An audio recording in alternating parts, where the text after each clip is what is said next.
wanatafsiri Biblia vibaya, wanasema kwamba ule mti wa katikati ulikuwa sijui ni mambo fulani.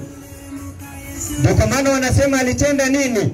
Dhambi ya siri. Lakini tumepata ni matunda, na aliyekula kwanza ni mwanamke, kisha akachuma na akampelekea pia mumewe. Kwa hivyo si mwanaume kwanza, si mwanamume, ama si dhambi ya siri walitenda, walichuma matunda. Kwa maana Biblia imesema mwanamke alipoona matunda yale yafaa kwa chakula, kwa hivyo ni matunda, tena yafaa kwa maarifa, na nini nyingine mtumishi? Yalikuwa mambo matatu. Yawapendeza macho, na tena yapendeza nini? Macho. Kwa hivyo yalikuwa matunda, si ile dhambi ya siri. Kwa maana tulisoma pale mwanzo, mtumishi alisomea, Mungu aliambia wanadamu wazae na kujaza nchi. Sasa ni dhambi gani ya siri walitenda? Kwa hivyo aliwaruhusu kufanya ile maneno ya siri. Mtumishi, ndio sasa wewe unarudisha siri tena. Haya, asante. Haya, kwa hivyo mtumishi, tumepata kwamba ule mti wa bustani uliokuwa katikati ya bustani ulikuwa mti halisi, kwa maana ni matunda au alichuma. Ni sawa? Ndio. Na zaidi ya yote tukapata katikati ya bustani kulikuwa na miti miwili, kwa mujibu wa Mwanzo 2:9, mti wa uzima na mti wa ujuzi wa mema na nini? Na mabaya. Asante mtumishi. Tuendelee mtumishi. Anaendelea kusema hivi. Naam, aya ya 7. Twende. Wakafumbuliwa macho wote wawili. Kwa hivyo kwanza mtumishi, mwanamke alipokula hawakufumbuliwa macho, sawa? Ndio. Lakini mwanamume alipopatiwa pia yeye akala, ndipo wakafumbuliwa macho. Twende. Wakafumbuliwa macho wote wawili. Twende. Wakajijua kuwa wa uchi. Wakajijua kumbe wako uchi. Wakashona majani ya mti. Wakajifanyia nguo. Twende. Kisha wakasikia sauti ya Bwana Mungu. Twende. Ikitembea bustani wakati wa jua kupunga. Wakasikia Mungu anatembea, akija kuwatembea kama ilivyokuwa kawaida yake. Adamu na mkewe wakajificha kati ya miti ya bustani. Hayo ni madhara ya kwanza ya nini? Ya dhambi. Kwanza, madhara ya kwanza, waligundua kwamba wako uchi, kwa maana waliasi sheria ya Mungu. Pili, wakakimbia, wanamkimbia Mungu. Mtumishi, ndio kumbe Mungu ni wa ajabu. Mwanadamu anapokimbia, yeye huja kila wakati kututafuta, humuendea. Naam, upendo ulioje. Ndio kwa maana Biblia inasema kwa jinsi hii Mungu aliupenda ulimwengu hata akamtoa mwanawe pekee, ili kila muaminie asipotee bali awe na uzima wa milele. Kwa hivyo hata zaidi ya hayo, Mungu bado anamtuma mwanawe kuja kutafuta wanadamu. Mtumishi, tuendelee. Anaendelea akisema hivi. Naam. Narudia aya 8. Kisha wakasikia sauti ya Bwana Mungu akitembea bustanini wakati wa jua kupunga. Naam. Adamu na mkewe wakajificha kati ya miti ya bustani. Naam. Bwana Mungu asiwaone. Bwana Mungu akamuita Adamu. Bwana Mungu zaidi ya yote, baada ya kujificha, bado anamtafuta hata na kumuita. Twende. Akamwambia, uko wapi? Mungu anaita Adamu, uko wapi? Akasema, nalisikia sauti yako bustanini nikaogopa. Nalisikia sauti yako Mungu bustanini nikaogopa. Kwa kuwa mimi ni uchi nikajificha. Kwa maana mimi ni uchi nikajificha. Twende. Anaendelea kusema hivi. Naam. Akasema, nani aliyekwambia kuwa uchi? Mwanadamu akaulizwa, ama Adamu akaulizwa, ni nani aliyekuambia uchi? Je, umekula wewe matunda ya mti niliyokuagiza usiale? Ulikula matunda ya mti niliyokuagiza usiale? Mtumishi, ndio. Swali. Ndio. Nauliza hivi. Je, Mungu alikuwa akijua kwamba Adamu amekula matunda? Alikuwa anajua. Lakini mbona basi anamuuliza? Kwa maana alitaka Adamu mwenyewe akiri kwa kinywa chake kwamba amekosea. Na hivyo ndivyo Mungu anataka kila wakati tufanye. Tukiri makosa yetu, naye atatusamehe. Kwa maana inamaanisha tumekubali tumekosa. Twende mtumishi. Anaendelea kusema hivi. Naam. Adamu akasema, huyu mwanamke uliyenipa awe pamoja nami, naam, ndiye aliyenipa matunda ya mti huo nikala. Mtumishi, ndiyo tunapata tabia hata zilizo katika familia zetu zilianza hapo. Kwa maana Mungu amemuuliza Mungu amemuuliza Adamu, je, nani alikuambia uchi? Kwani umekula matunda ya mti ambao nilikukataza? Adamu badala ya kubali amekula, anarushia swali hilo nani? Mwanamke. Na kwanza analaumu mwanamke, kisha pia anamlaumu Mungu. Kivipi? Hebu rudia hapo mtumishi. Sikiza Adamu anasema vipi? Huyu mwanamke uliyenipa awe pamoja nami ndiye aliyenipa matunda ya mti huo nikala. Kwanza analaumu mwanamke aliyempa matunda, kisha anamlaumu Mungu. Anasema huyo mwanamke uliyenipa. Kwa hivyo kama ungenipa huyo mwanamke, singefanya nini? Singekula matunda ya mti huo. Na ndivyo inavyofanyika wakati huu. Mwanamume akitenda dhambi ama akikosea mke wake, haezi kubali makosa yake. Anasema hata wewe ulifanya, hata wewe siku fulani ulifanya, badala ya kukubali nini? Makosa. Pia mwanamke anapopatikana na makosa, badala ya kukiri makosa yake, anarusha ama analeta excuse kwa kimombo. Ni sawa mtumishi? Ndiyo. Mwanamke naye akasemaje? Aya ya 14. Naam. 13. Twende. Bwana Mungu akamwambia mwanamke, baada ya Adamu kukataa kukiri makosa yake, Mungu akamwendea mwanamke akamwambiaje? Nini hili ulilofanya? Ni nini hili ulilofanya? Mwanamke akasema. Mwanamke pia naye akasema, nyoka alinidanganya nikala. Badala pia naye akubali makosa, amerushia tena nani? Amerushia nyoka. Nyoka alinipa nifanye nini? Nikala. Nyoka alinipa nifanye nikafanya nini? Nyoka alinipa nikala. Twende. Bwana Mungu akamwambia, Bwana Mungu akamwambia nyoka. Mtumishi, Bwana Mungu 14. Bwana Mungu akamwambia nyoka. Bwana Mungu akamwambia nyoka, kwa sababu umeyafanya hayo, umelaaniwa wewe kuliko wanyama wote. Kwa hivyo nyoka anayelaaniwa hapa ni mnyama. Kwa maana naambiwa umelaaniwa wewe kuliko wanyama wote na kuliko hayawani wote walioko mwituni. Naam. Kwa tumbo utakwenda, na mavumbi utakula siku zote za maisha yako. Ya maisha yako. Mtumishi, ndio. Kwa hivyo shetani alitumia nini? Nyoka. Kwa maana nyoka kwanza analaaniwa kati ya wanyama wote, yeye atakwenda kwa tumbo na pia mavumbi atakula. Tuone nyoka mwingine ambaye analaaniwa, ambaye tuliona pale katika Ufunuo 12 mstari wa 7 hadi 9. Nisome. Nyoka wa pili anayelaaniwa ni nani? Shetani na Ibilisi. Anasema hivi, mstari wa 15, 12:15. Naam, anasema hivi. Twende. Nyoka akatoa katika kinywa chake. Mtumishi, ndio.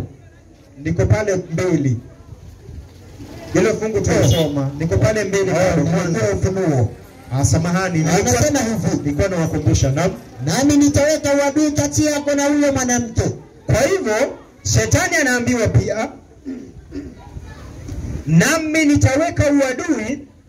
Huyu shetani ambaye tuliona alitupwa, na pia mtumishi alizungumzia huyu mwanamke ambaye yuko katika Ufunuo 12. Huyu joka anaambiwa, nami nitaweka uadui wako kati yako na mwanamke.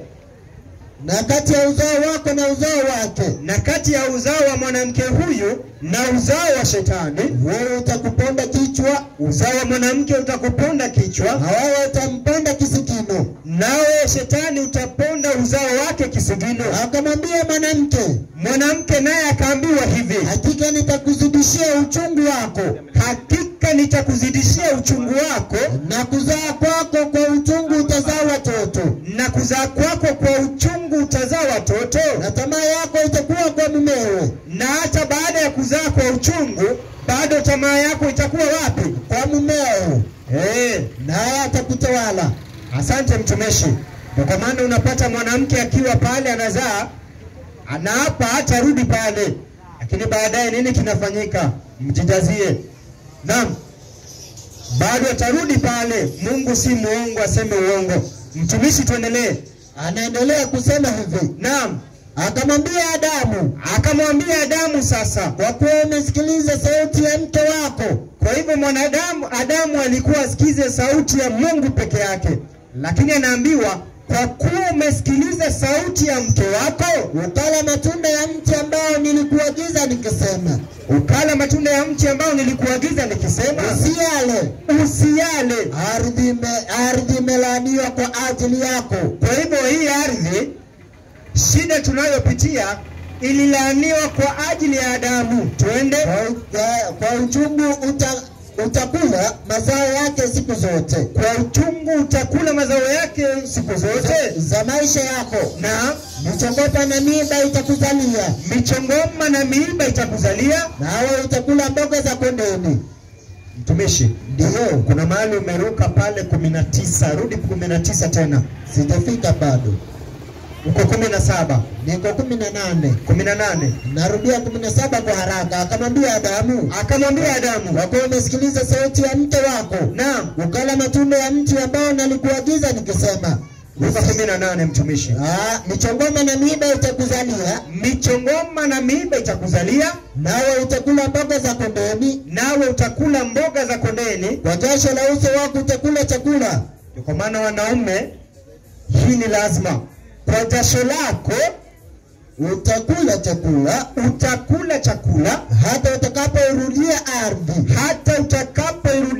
ardhi, ambayo katika hiyo ardhi ulitwaliwa. Kwa maana umavumbi wewe, nawe mavumbini utarudi. Asante mtumishi. Kwa maana naona muda umeenda. Nataka kumpisha mtumishi wa unabii ili aweze kuendelea na mafundisho. Samahani, leo tumechelewa kidogo. Mitambo kidogo ilitusumbua, lakini kwa uwezo wa Mungu leo jioni, kwa kuwa tumejifundisha kwamba siku ya Mungu inaanza jioni, tutaweza kuendelea na tuone mbona mwanadamu baada ya Mungu kumwambia ukikula matunda ya mti huo wa ujuzi wa mema na mabaya utakufa hakika, mbona mwanadamu hakufa papo hapo? Nini kilifanyika? Kwa hivyo tutajifunza mengi. Ninapomkaribisha mwalimu wa unabii, mtumishi msomi, ndiye mwalimu. Hebu nipatie Hosea 12:10. Tuulize tena, kwa maana tunajikumbusha tu. Tuulize Biblia, unabii ni nini? 12:10. Hosea 12:10. Naam, ni nzuri hiyo. Pumzi ya Mwenyezi Mungu inasema hivi. Tena nimenena na hao manabii. Mungu anasema, tena nimenena na hao manabii, nami nimeongeza maono. Kwa utumishi wa manabii, na kwa utumishi wa manabii nimetumia mifano. Mungu ametumia mifano. Kwa hivyo hii yote unaona hapa ni mifano. Swali mtumishi, je, Mungu ameruhusu tuchore mifano hii? Mungu ameruhusu tuchore? Habakuki 2:2-3. Habakuki 2:2-3 anasema hivi. Biblia inasema, Bwana akanijibu akanisema. Bwana akanijibu akasema, iandike njonzi ukaifanye iwe wazi sana katika vibao. Iandike njonzi, mtumishi. Ndio. Njonzi ni ndoto. Na ukiangalia sanamu hii ilikuwa ndoto aliyooteshwa mfalme Nebukadreza. Na tukapata ndoto hii ama sanamu hii ukisoma Danieli 2:28. Danieli anaambia mfalme Nebukadreza, Mungu ilimpendeza amfunulie Nebukadreza mambo yatakayotukia siku za mwisho. Na unapoangalia simba, dubu, chui na mnyama wa kutisha na pembe na mwanamke huyu, hizi zote ni njonzi ambazo Mungu aliwaonyesha watumishi wake. Turudi pale. Bwana kanijibu akasema, iandike njonzi ukaifanye iwe wazi sana katika vibao. Rudia. Bwana akanijibu akasema, iandike njonzi uifanye iwe wazi katika vibao. Ukaifanye. Rudia. Bwana akanijibu akasema, naam, iandike njonzi, naam, ukaifanye iwe wazi sana katika vibao. Ukaifanye iwe wazi sana katika vibao, ili asomaye, ili anayesoma apate kuisoma kama maji, apate kuisoma kwa urahisi ama kama maji. Maana njonzi hii, nabii huu bado ni kwa wakati ulioamriwa. Kwa wakati ulioamriwa. Nafanya haraka ili kuufikirie mwisho wake. Kwa hivyo mambo haya anafanya haraka ili kuufikiria mwisho wake. Anaendelea kusema hivi, wala haitasema uongo, wala mambo haya hayatasema uongo. Yajapo kawia, ingojee. Kwa kuwa haina budi kuja. Haitakawia. Mtumishi, ndio. Kabla sijamkaribisha mtumishi, hebu nipe Isaya 46:9-10. Isaya 46:9-10. Pumzi ya Mwenyezi Mungu inasema hivi mwalimu. Inasema jambo nzuri. Anasema, naam, kumbukeni mambo ya zamani za kale. Mungu anasema tukumbuke mambo ya zamani za kale. Maana mimi ni Mungu. Maana yeye ni Mungu, wala hapana mwingine. Mimi ni Mungu, yeye ni Mungu, wala hapana aliye kama mimi, wala hapana aliye kama yeye. Kumi ni nzuri hiyo. Naam, nitangazaye mwisho tangu mwanzo. Mungu anatangaza mwisho tangia lini? Tangu mwanzo. Kwa hivyo pale mwanzo Mungu anatangaza mwisho. Naam. Na tangu zamani za kale mambo yasiyotendeka bado. Na tangu zamani za kale Mungu anatangaza mambo yasiyotendeka bado. Nikasema, naam, shauri langu litasimama. Na Mungu anasema shauri lake lazima litasimama. Nami nitatenda mapenzi yangu yote. Na Mungu atatenda mapenzi yake yote. Asante mtumishi. Kwa hivyo Mungu anapotangaza, anatangaza kupitia kina nani? Amosi 3:7. Amosi 3:7 ninapomkaribisha mtumishi. Amosi 3:7. Naam. Pumzi ya Mwenyezi Mungu inasema hivyo mwalimu. Naam. Tazameni. Samahani, hiyo ni Yoeli 3:7. Pumzi ya Mwenyezi Mungu inasema hivi. Naam. Hakika Bwana Mungu afanye neno lolote. Hakika Bwana Mungu hatafanya neno lolote bila kuwafunulia watumishi wake manabii siri yake. Bila kuwafunulia watumishi wake manabii siri zake. Kwa hivyo hizi ni siri za Mungu ambazo Mungu ilimpendeza awafunulie manabii, aweze kutufahamisha mambo yanayofanyika, yaliyo karibu kufanyika hadi Yesu anaporudi. Mtumishi wa Mungu, karibu sana. Na kabla hujaja, karibu mtumishi, karibu tuombe ukiwa karibu. Kwa hivyo ninapomkaribisha mtumishi, na tuombe. Tuamini. Baba na Mungu wetu wa mbinguni, tuna wingi wa shukrani kwa ajili ya uhai, kwa ajili ya afya. Imekupendeza umetuhifadhi hadi jioni hii njema. Sifa na utukufu zikurudie kupitia kwa mwanao Yesu Kristo, ukiwa katika kiti chako cha enzi mbinguni.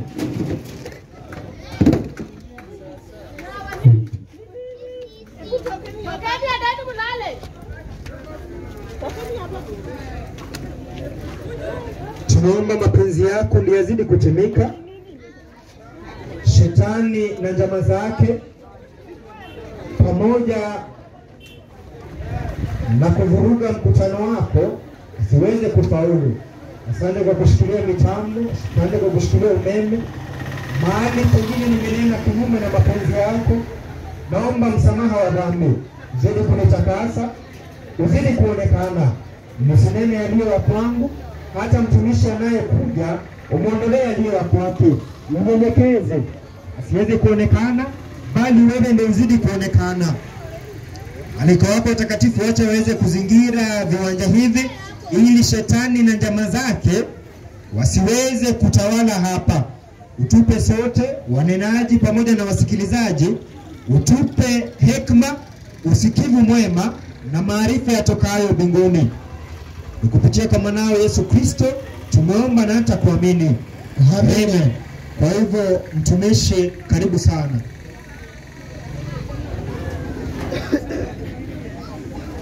Karibu sana.